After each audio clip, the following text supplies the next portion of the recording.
Hello friends, आज की expiry कैसे थी? क्या आज आपने अच्छा खासा पैसा कमाया कि नहीं कमाया? मुझे कमेंट करके देख बताना। और कल जो हमने कहा था कि मार्केट मोस्टली गैप अप के ही डायरेक्शन में ओपन होगा और अगर रेंज ब्रेक होगा तो अच्छा खासा ऊपर जाएगा।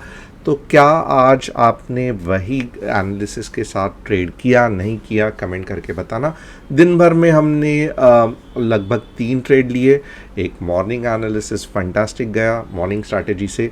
सेकंड जो एक निफ्टी का डीप इन द मनी का कॉल लिया था, बहुत ज़्यादा फंटास्टिक ऊपर चला गया।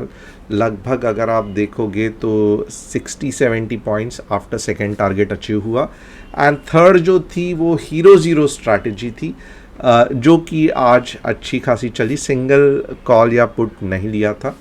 अब आज मैं आपको क्या बताने वाला हूं, तो क्या कल भी ऐसे ही फंटास्टिक निफ्टी में रैली आएगी नहीं आएगी, आज की ये रैली क्यों आई थी, ये सब हम डिटेल में देखेंगे।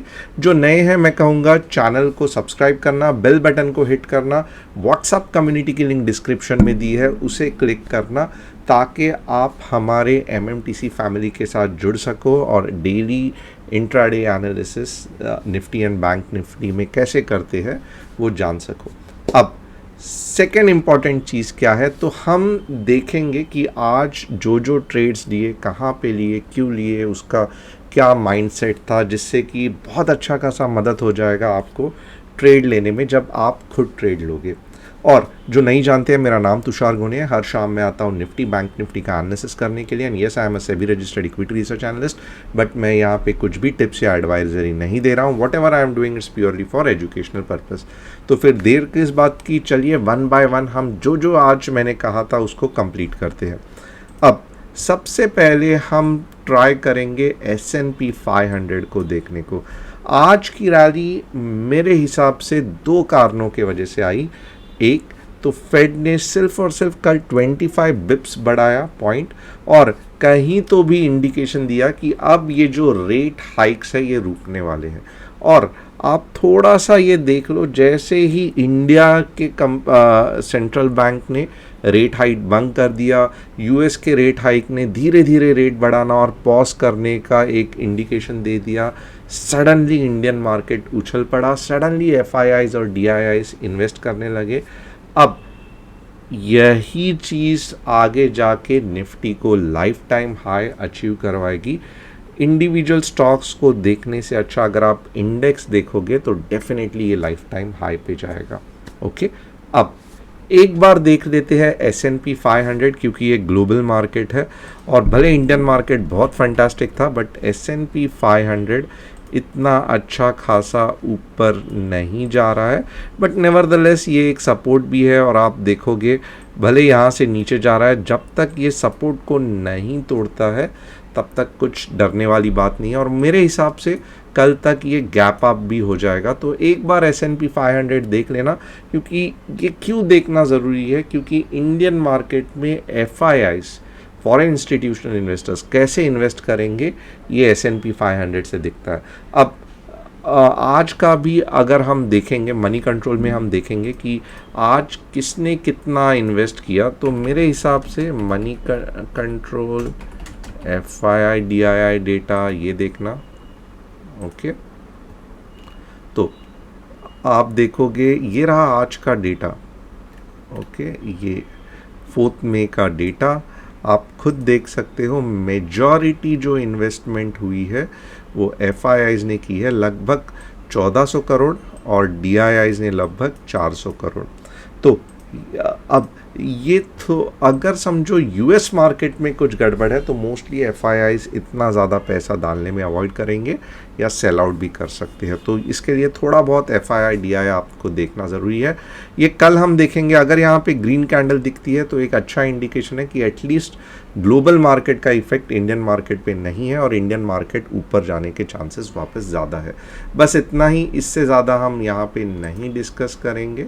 ओके, अब आज कौन से ट्रेड लिए, क्यों लिए, इसका बेसिस क्या था, थोड़ा सा मैं बता देता हूँ।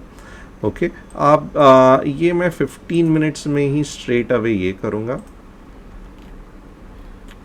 अब कल का जो डिस्कस किया था मैं उसी बेसिस पे कहूँगा, यहाँ पे ब्रेकआउट हुआ तो ये पहला टारगेट, अगर यहाँ पे नीचे के डायरेक्शन में ब्रेकआउट होता था तो ये टारगेट, तो डेफिनेटली क्या हो गया कि मार्केट ऊपर के तरफ चला गया। आप खुद देख सकते हो 18,000, और यहाँ पे आप देख सकते हो कि अच्छी खासी रीटेस्टिंग भी हुई, और ये क्या था 18,110, ओके 18,110, और यहाँ पे अगर आप देखोगे लगभग 18,190 का पहला टारगेट आराम से हो सकता था, क्योंकि ये पूरा का पूरा मूवमेंट एक कंसोलिडेशन के साथ वापस ऊपर जा रहा है। अब इम्पॉर्टेंट क्या है कि ये जो था ये पार्ट ऑफ मॉर्निंग ट्रेड था, ओके।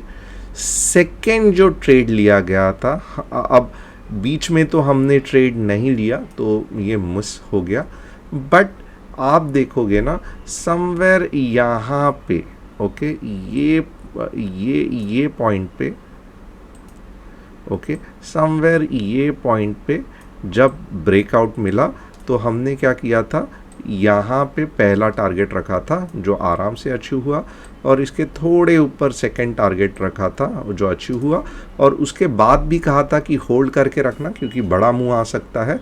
तो ये लगभग 210 या 215 के आसपास निफ्टी का 18,000 का पुट 18,050 का कॉल चला गया था, ओके। तो ये पूरा का पूरा एनालिसिस है। हीरो ज़ीरो जो स्ट्रैटेजी थी वो भी लगभग यहीं पे सेट की थी, और आप देखोगे इतने बड़े मूव के बाद अच्छा खासा उसमें भी इतना फंटास्टिक नहीं मिला जितना सिंगल कॉल पे मिलता था, बट स्टिल एक अच्छा खासा मिल गया। अब कल क्या हो सकता है आइए देखते हैं फटाफट, उसका हम एनालिसिस कवर करेंगे। आप यहाँ पे देखोगे ना, ये वेव को थोड़ा सा स्टडी करना। ये यहाँ से जो फर्स्ट वेव है, ये मैं इसको वेव नहीं कहूँगा, ये छोटा सा वेव के बीच में पुल बैक है। ये पूरा का पूरा फर्स्ट वेव, ओके। अब ये नीचे आ गई, आप देखोगे ना ये जो सेकेंड वेव छोड़ दो, पुल बैक के इसमें है। थर्ड वेव जो है ये भी अच्छी खासी है, ओके, ये अच्छी खासी है। और नॉर्मली होता क्या है ना कि ये भी देख लेना, थर्ड वेव नॉर्मली सबसे बड़ी होती है, ओके। तो ये अगर थर्ड वेव है, फर्स्ट वेव तो बहुत बड़ी है, ओके। अब थर्ड वेव सबसे छोटी नहीं हो सकती है। कैसे चलता है मैं ये आपको बताता हूँ। ये इलियट वेव का कंसेप्ट है, first second simple retracement zigzag. अब यहाँ पे थोड़ा सा ध्यान देना, अगर ये थर्ड वेव इधर ख़त्म हो गई है, क्यों ऐसे मैं कह रहा हूँ ख़त्म हो रही है, बट यहाँ पे मैंने नहीं कहा था ख़त्म हुई थी, क्योंकि यहाँ पे आप देखोगे ना एक अच्छा खासा पुल बैक आपको दिख रहा है, ना ही कि एक स्पाइक दिख रहा है। तो अगर ये थर्ड वेव है और ये यहाँ पे ख़त्म हो गई है तो नॉर्मली ऐसे फोर्थ वेव नहीं रहती है। फोर्थ वेव एक कॉम्प्लेक्स होती है, तो कुछ भी हो सकता है, फॉर एग्जांपल ट्रायंगुलर, उसका फिर ब्रेकआउट या जो भी, बट ये कॉम्प्लेक्स पैटर्न रहता है, इतने आसानी से नहीं जस्ट ऐसे करके ऊपर जाएगा, ओके। और इसके बाद जो फिफ्थ वेव है ना, अब फिफ्थ वेव एटलीस्ट यानी कि एकदम छोटी तो नहीं होगी। इसके बाद की जो वेव है वो लगभग आप देखोगे ना 18,450 के पास आपको लेके जाएगी। So 18,450 would be a very good figure. अब दिक्कत देखो क्या है कि क्यों मुझे लग रहा है कि ये थोड़ा सा इधर आप देखोगे ना, बहुत से बार सेल ऑफ हुआ है, तो ये थोड़ा सा अगर यहाँ पे वेव चल पड़ी और डायरेक्टली 18,450 जाएगा, नहीं लगता है, क्योंकि ये इतना सिंपल जस्ट एक स्पाइक ऊपर चला गया, इतना सिंपल स्टॉक मार्केट में नहीं रहेगा। तो नॉर्मली होगा क्या कि वापस यहाँ पे एक कॉम्प्लेक्स करेक्शन आएगा, कुछ भी हो सकता है, ट्रायंगुलर फॉर्म या फिर चैनल हो सकता है, बट जैसे यहाँ पे हुआ था ना, ये आप देखोगे कुछ समय के लिए, तो वैसे यहाँ पे होने के चांसेस है, ओके। और उसके बाद अगर ब्रेकआउट हो जाएगा तो इट विल बी फैंटास्टिक। लगभग 18,450 से 18,500 तक चला जाएगा। ओके, अब प्रॉब्लम ये भी है कि समझो अगर ये स्पाइक रहा, इलियट वेव में सबसे बड़ी मुश्किल यही होती है कि टू फाइंड आउट कि ये जस्ट एक वेव का बीच में छोटा सा करेक्शन है या एक ये पूरा का पूरा मीन्स एक वेव कंसिडर करना है इसको। ओके, नॉर्मली कैसे वर्क होता है ये मैं थोड़ा सा आपको हिंट देता हूँ जिनको इलियट वेव सीखना है। 3 या 4 कैंडल में अगर झट से ऊपर चला गया तो उसको पुल बैक मानते हैं। ओके, बट यहाँ पे देखोगे no way this is a pull back, आप देखोगे कम से कम 20-30 कैंडल बन चुकी है। ओके, अब यहाँ पे कॉम्प्लेक्स मीन्स क्यों ये थोड़ा सा ट्रिकी है कि थर्ड वेव अभी भी चल रहा है या थर्ड वेव यहाँ पे ख़त्म हो गया, ये क्यों थोड़ा सा ट्रिकी है, ये पुल बैक के वजह से। अब यहाँ पे आप देखोगे ना, ये पुल बैक ना ही इतना बड़ा है, ओके, और ना ही 3 या 4 पॉइंट का है, थोड़ा सा ज़्यादा, यानी कि हार्डली 2 या 3 कैंडल एक्स्ट्रा बन गए इधर। ओके, नहीं तो अगर ये स्ट्रेट ऐसे जाता तो हम इसको बेनिफिट ऑफ डाउट दे के कहते थे कि ये थर्ड वेव कंटिन्यू है। ओके, तो अब कैसे पता चलेगा कि थर्ड वेव कंटिन्यूस है या करेक्शन आएगा? बहुत बहुत सिंपल रहेगा, मैं आपको बताता हूँ। अगर कल मार्केट 18,300 के मीन्स यहाँ पे आप देखोगे ना, कल के दिन में अगर 15 मिनट्स में भी मार्केट 18,219 टू 18,300 चला गया, ओके, तो बेसिकली क्या है कि ये मेजर रेजिस्टेंस मार्केट ने घला दिया और नेक्स्ट स्टेप क्या रहेगा 18,400, और ये बिल्कुल भी टाइम पास नहीं करेगा, ये इमीडिएटली, यानी कि मैं तो कहता हूँ फर्स्ट हाफ में ही 18,400 अगर आ गया तो हम अज्यूम करेंगे कि ये थर्ड वेव ही चल रही थी और अब जाके फिर कॉम्प्लेक्स करेक्टिव होगा, और नेक्स्ट टाइम जब मार्केट जाएगा तो लगभग आप देखोगे 18,900 जाएगा। तो दिस इज़ द लॉजिक, थोड़ा सा ट्रिकी है बट कल बहुत इम्पॉर्टेंट है। मॉर्निंग में ही आपको समझेगा कि नेक्स्ट 100 पॉइंट्स आने वाले हैं कि नहीं आने वाले हैं। यहाँ पे मैं थोड़ा सा रुकना चाहता हूँ और आप सभी को पूछना चाहता हूँ कि क्या आपको समझ में आ रहा है मैं क्या कह रहा हूँ? जिनको इलियट वेव्स का अता पता नहीं, जस्ट एक चीज़ आपको थोड़ा सा फटाफट समझा देता हूँ। इलियट वेव्स होती क्या है, तो नॉर्मली 5 वेव्स का सेट होता है। ये पहला वेव हो गया और ये second wave simple corrective wave रहती है, ज़्यादा कुछ नहीं रहता है, जिगजैग ऐसे नीचे आ जाता है, तो ये सेकेंड वेव हो गया। थर्ड वेव बहुत बड़ी और सबसे फंटास्टिक रहती है, बहुत फास्ट टारगेट अचीव होता है, जो कि ये देखोगे यहाँ पे चल रहा है। अब फोर्थ वेव कॉम्प्लेक्स करेक्टिव रहती है, यानी कि इसमें ट्रायंगल बन सकता है, इसमें हर एक अजीबोगरीब पैटर्न बन सकते हैं, सिमेट्रिकल ट्रायंगल बन सकता है, टाइम लेता है, कंफ्यूज करता है, बट फोर्थ वेव की यही खासियत है। और उसके बाद में क्या होता है कि फिफ्थ वेव आती है और थर्ड वेव सबसे बड़ी रहती है, फर्स्ट और फिफ्थ छोटी रहती है थर्ड वेव के हिसाब से। और फाइनली क्या होता है, ABC करेक्टिव आता है और वापस 5 वेव्स बनना चालू होते हैं। तो एक बुलिश स्टॉक यही फैशन में जाता है, इलियट वेव्स का ये था। अगर ये पैटर्न नहीं बन रहा है तो मार्केट इलियट वेव्स को नहीं फॉलो कर रहा है, कुछ और कर रहा है। अब यहाँ पे आप देखोगे ना, लग रहा है कि इलियट वेव्स हूबहू फॉलो होते जा रही है, क्योंकि ये सब अब ख़त्म हो गया ये, और हर बार इलियट वेव्स नहीं होती है, कभी कभी आप जोड़ तोड़ के इलियट करने की ज़रूरत नहीं है।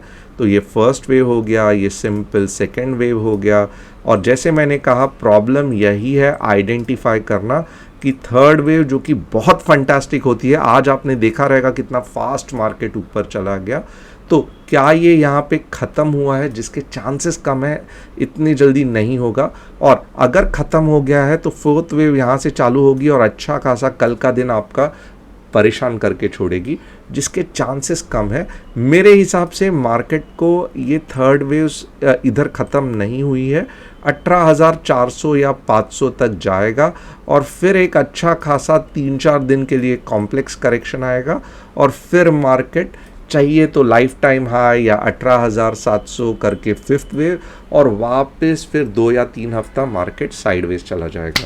तो ये पूरा का पूरा गेम प्लान है। कल थोड़ा सा संभल के रहना। अगर मॉर्निंग में ही ये जोन के ऊपर जाता है, जैसे मैंने कहा था, कौन से जोन के ऊपर, 8,290 से लेके 8,300, तो समझ लेना कि 18,400 आने के बहुत चांसेस है। अगर कल इसके ऊपर जाता ही नहीं है, यानी कि ये जो ट्रेंड रेजिस्टेंस बना है इस पे ही टाइम पास कर रहा है, तो आप समझ लेना थर्ड वेव ख़त्म हो गई और कल के दिन में इतना आसानी से पैसा नहीं बनेगा। मे बी मंडे को फिर ब्रेकआउट मिलेगा और फिफ्थ वेव चालू होगी। तो ये जस्ट मैंने इलियट का डिटेल में एक्सप्लेनेशन किया। एक बार बैंक निफ्टी करते हैं।